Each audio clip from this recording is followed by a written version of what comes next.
Live from the chicken wing capital of the world, Buffalo, New York. You're listening to the Child Care Bridge Podcast, your source for the best tips, tools, and tactics on how to market and grow your child care center, ensuring total domination. Total domination. This is the Child Care Bridge, and this is your host, Michael Tasner.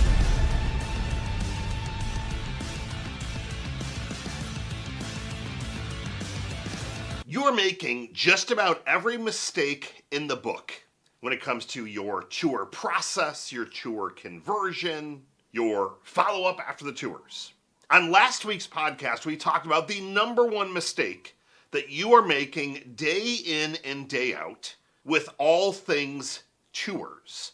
The things that are getting in your way from having what I call a $1 million tour. And we unpacked all of that setup, all of the pre-work that has to happen before a tour walks into your center. And that's from the initial conversation that your team is having and going through and talking about the benefits of your center and why they're going to be a great fit and why they're going to want to join, to all of that kind of pre-work. So sending out more emails, text messages, videos, voice reminders, getting them to the place where they show up at the actual tour. But they don't just show up, they show up pre-positioned to buy. They show up ready to buy. They show up a lot more relaxed because you're going to let them know exactly what they should be expecting, where they're going to park, what door they're going to walk into, who they're going to be greeting and meeting, what the process looks like from initial greeting to tour to that conversation. Today, I wanted to unpack the second thing that I see tripping you up all day, every day, and that is the transition from the tour to the close. Now, unfortunately, I have been on hundreds and hundreds of tours. And I say unfortunately because most of the tours get to this place where there's that awkward dance at the end of the tour. Say, well, great, it was so great getting a chance to meet you. This is the end of the tour. And then there's usually a pause. And often the director, the teacher, the receptionist, the owner, whomever is conducting that tour, pauses awkwardly, and they're kind of waiting for a signal from the parent of, should we continue the conversation? Am I still interested? Do I have more questions? It's just that awkward dance. Now, the setup aspect also entails you going through and making sure that whomever is doing those tours is extremely prepared, organized, and they're kind of catering the tour to each family that's coming through. You're going to have a base tour that you work off of. However, there's going to be strategic stops that you're going to hit on the pain points that you know that that family has. So if you're continuing to warm them up through the tour, you're following a script. You've practiced that script out. It's that conversion from end of tour to, okay, let's take the next step. So what do you do and how do you make it less awkward? So the first thing is we go back to last week. We make sure that the setup aspect is completely nailed down, tied up in a bow. If you're not sending emails and sending content that the family knows, you're going to come into our center. You're going to go into this door after parking in this spot. You're going to ask for this person. They're going to check your license of anyone over the age of 18, and then we're going to have a tour. This tour is customized to you and your family.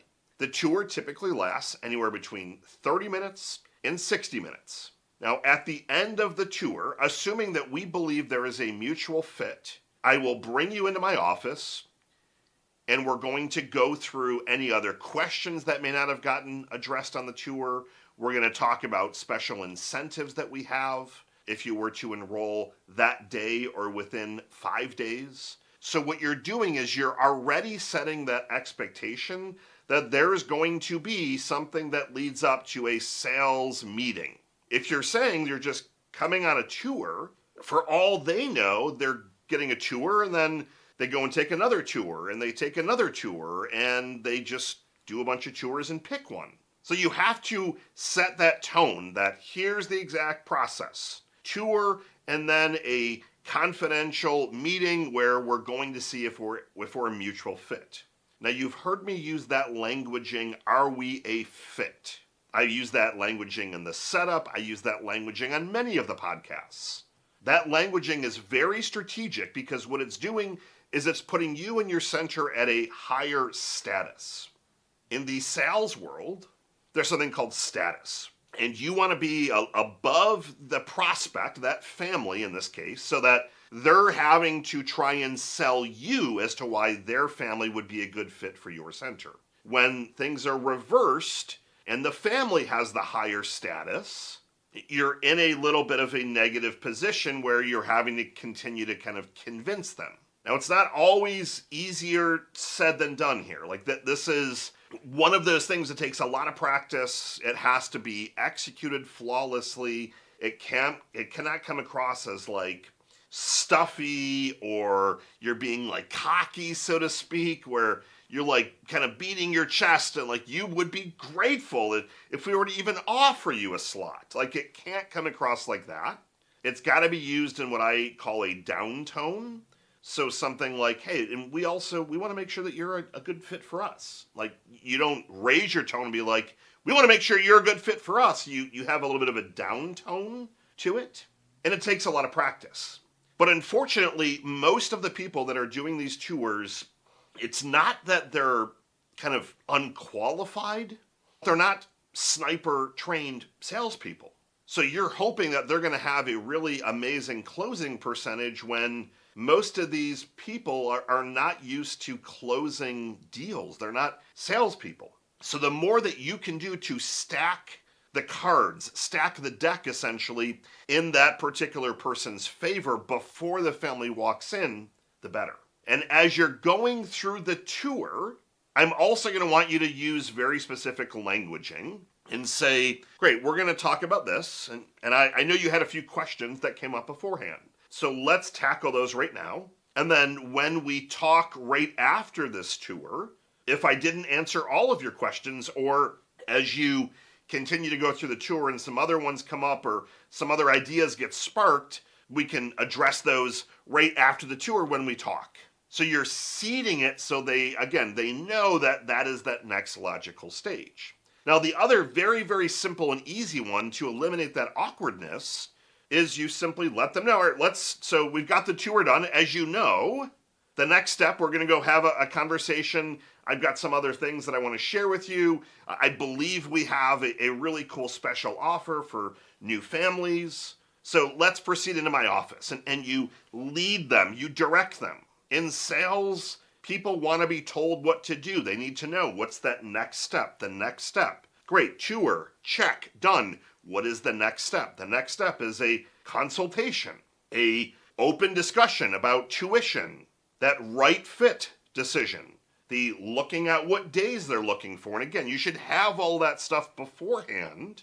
But I can tell you that time and time and time again, families are going to say one thing on the phone, they get there and maybe they were thinking of just trying to do 2 days a week and now all of a sudden it's 5. Or they were thinking 5 days and now they're thinking, well, can you give me some options around 3?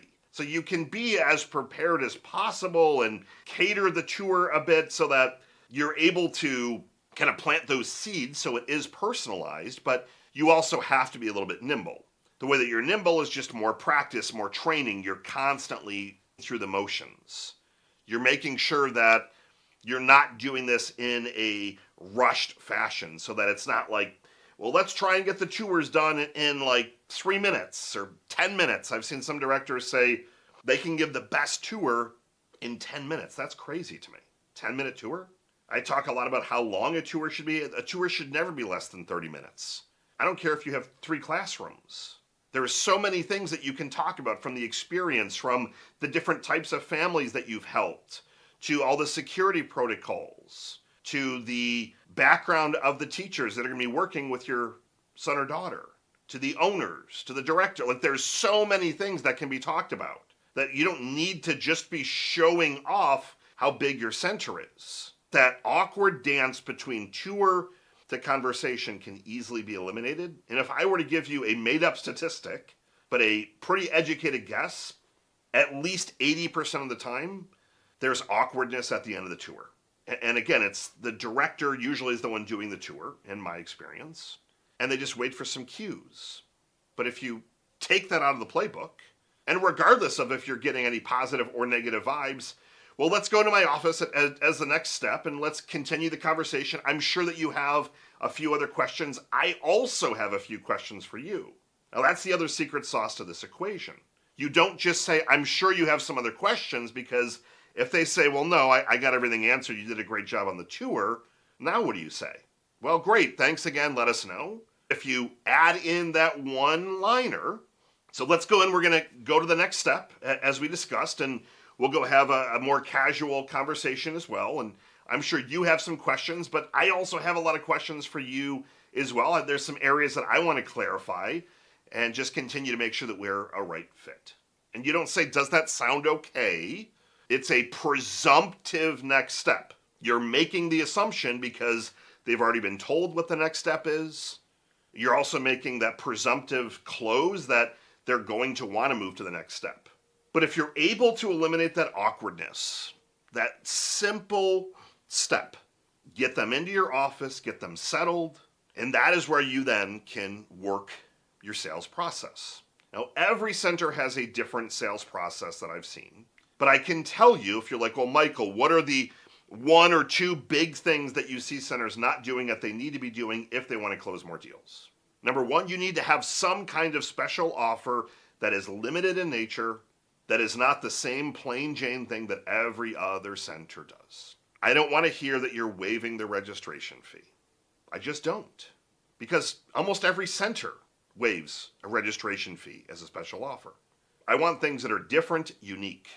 Michael, what's different and unique? Well, what if you said for every month that they're enrolled, they get one weekend day where they can have a date night, and they drop the kid off at the center, and it's essentially babysitting, but babysitting in an environment that they know, and your center's open from, let's call it 12 o'clock in the afternoon to 11 p.m. at night, as an example.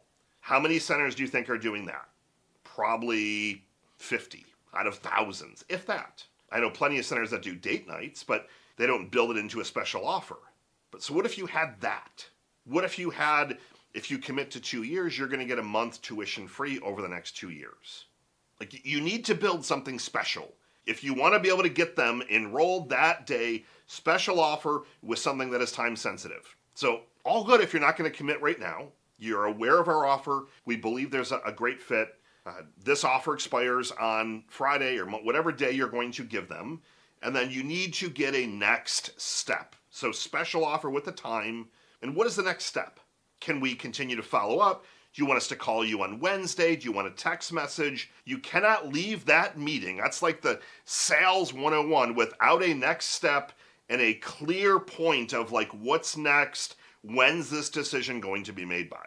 Now, this is making the assumption that they're looking to make the decision now.